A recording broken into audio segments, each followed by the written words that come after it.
Maulid Nabi dengan acara-acara yang sangat menggembirakan, di mana masjidnya diberikan suatu dekorasi yang indah, ada pula makan bersama, kemudian pembacaan selawat dengan bermacam-macam irama. Apakah itu dibolehkan? Nah, kalau kita baca Al-Quranul Karim di dalam surat yang ke-22, namanya surat Al-Hajj ayat 30 dan ayat 32. Bagaimana posisinya? Orang yang merayakan Maulid Nabi sudah merupakan kebiasaan bangsa Indonesia sejak ratusan tahun yang lalu.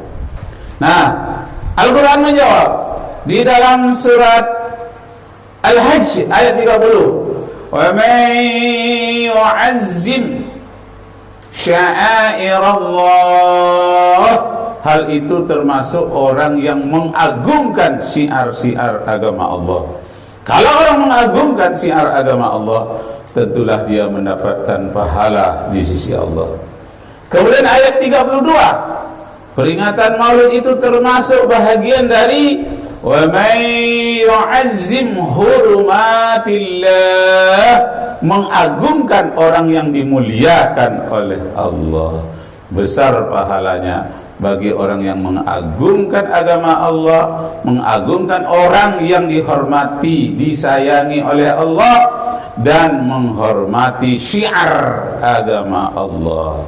Mudah-mudahan kita termasuk orang yang mengagungkan syiar agama Allah yang disebut dengan istilah "may yu'azzim sya'airallah", orang yang mengagungkan syiar agama Allah. Kaum muslimin sidang Jumat yang berbahagia, ini penting sekali bahwa kejadian belum lama lagi di mana di Libanon orang mengadakan peringatan Maulid Nabi dengan menembakkan senapan peluru ke udara. Entah berapa kali, lebih dari 10 kali. Ada satu peluru yang nyasar ke rumah sakit Kristen, mengena kepala orang yang beragama Kristen yang meninjau saudaranya sakit, menjenguk orang sakit. Bersaranglah peluru di kepalanya. Maka kedua orang tuanya menangis dan menyalahkan Nabi Muhammad. "Ya Muhammad, gara-gara hari maulidmu dirayakan orang dengan menembakkan peluru ke udara, satu nyasar ke lantai 9 di rumah sakit Nasrani. Bersarang peluru di kepala anakku. Mana tanggung jawabmu ya Muhammad? Gara-gara engkaulah anakku menderita bersarang peluru di kepalanya." Nah, kemudian orang tuanya ini memekik-mekik dan menyalahkan Nabi Muhammad SAW, sehingga umat Islam yang ada di sekitarnya di rumah sakit itu pun menjadi merasa tersinggung dengan ucapan seperti itu. Kemudian dia dimasukkan ke ruang ICU, lalu dikatakan oleh dokter tidak ada seorang pun yang masuk ke ruang ICU sekali-sekali kecuali ayah ibunya, dan besok dilihat kembali. Nah, rupanya pada malam hari si anak itu bermimpi. Mimpi bertemu dengan seorang yang berbaju putih, dan dia mengusap kepalanya dan mengeluarkan peluru dari kepalanya. Setelah itu dibimbingnya mengucapkan kalimat "La ilaha illallah Muhammadur Rasulullah". Setelah pagi hari, orang tuanya datang dan dilihat anaknya di ruang ICU, ternyata dia sudah duduk dan dia merasakan tidak apa-apa, dan dokter memeriksanya kembali. Ternyata bekasnya saja pun sudah tidak ada lagi.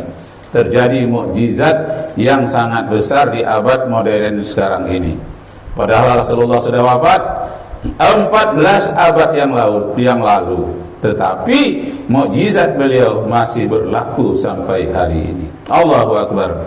Kaum muslimin sidang Jumat yang berbahagia, ternyata orang Nasrani yang kepalanya bersarang peluru di sana, ternyata pada malam hari dia bermimpi ketemu dengan Nabi Muhammad SAW. Dia disyahadatkan dan dia membawa orang tuanya dan keluarganya masuk Islam di Libanon, dan mereka masuk Islam. Jadi kaum muslimin yang berbahagia, banyak hal-hal yang keajaiban yang kita tidak tahu, tapi sebenarnya mukjizat itu terus berlangsung sampai hari ini. Itulah kehebatan mukjizat dari Nabi Muhammad sallallahu alaihi wasallam, mukjizat Al-Qur'anul Karim, dan banyak mukjizat-mukjizat lainnya, termasuk zikir yang kita lakukan, takbir, itu mempunyai mukjizat-mukjizat tersendiri.